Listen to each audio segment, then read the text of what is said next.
Was heading, so he asked the question that had been on his mind all day. Am I becoming a man? Well, that made Rowan's parents laugh and laugh, and Rowan felt embarrassed because it took them a long time to stop laughing. Ha ha ha! Ha ha ha ha! After Rowan's dad wiped the tears from his eyes, he said Rowan was still a boy, but he was a different kind of boy.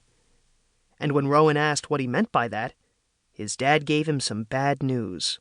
You're a werewolf, son. This was definitely not what Rowan wanted to hear. But when Rowan's mom saw the worried look on her son's face, she said this was a day to celebrate. Rowan's parents told him he came from a long line of werewolves, and suddenly the pictures of his hair-covered ancestors on the staircase wall made a lot more sense to Rowan. Then Rowan's parents gave him some more bad news. They said they were both werewolves too. Rowan started remembering clues growing up that should have told him his parents were werewolves. Like that time he saw his mom shaving his dad's back, and that car ride when he heard his mom howl at a full moon. But he guessed deep down he didn't want to admit the truth. Then Rowan started crying. He said he just wanted to be a regular kid and have a normal life. But his parents said a werewolf could live a perfectly normal life as long as they kept on top of their grooming and hid who they really were from the rest of the world. Rowan didn't want to hide who he was, though. He had always been taught to be yourself, and that's what he planned to do. But Rowan's parents told him there are ignorant people in the world who don't like anyone who is different.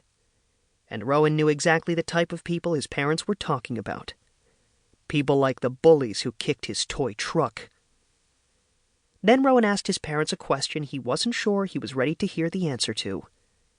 But don't werewolves eat people? Rowan's parents looked a little uncomfortable and said that was a subject for another talk later on. But Rowan had a feeling he knew the answer to his question, so the next day, all covered in hair, he brought his toys with him to recess. And this time, nobody dared to mess with him. Rowan's example inspired his parents to stop hiding who they were, too. And from that day on, Rowan and his family lived as their true selves, and everyone else just had to deal with it.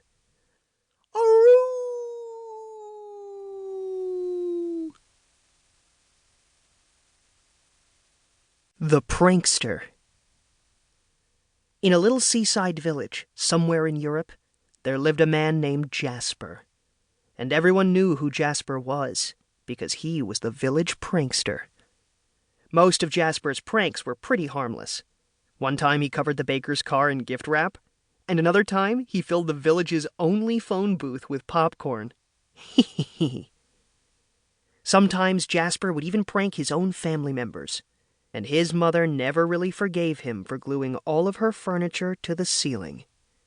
But Jasper's most famous prank was the time he put the mayor's underwear up a flagpole, which everyone thought was pretty hilarious. Well, everyone except the mayor. Jasper! That was the thing about Jasper's pranks. Most people thought they were pretty hilarious, unless they were the one being pranked. Anyway, one morning, Jasper woke up trying to figure out who he was going to prank next. He couldn't decide if he wanted to toilet paper his next-door neighbor's house, or replace the baker's cream-filled donuts with toothpaste. The toilet paper thing felt like a lot of work, and it had been a while since Jasper pranked Joris the baker, so Jasper decided he'd go with the donut thing for today. Jasper got out of bed and brushed his hair, then headed up the hill to the bakery. And on the way there, he passed a few people he knew. He waved to Marian the dressmaker and Miki the cheesemonger, but neither one waved back. But he figured they were just sore at him for covering their shop windows in mustard the week before. Things got stranger when Jasper walked into the bakery.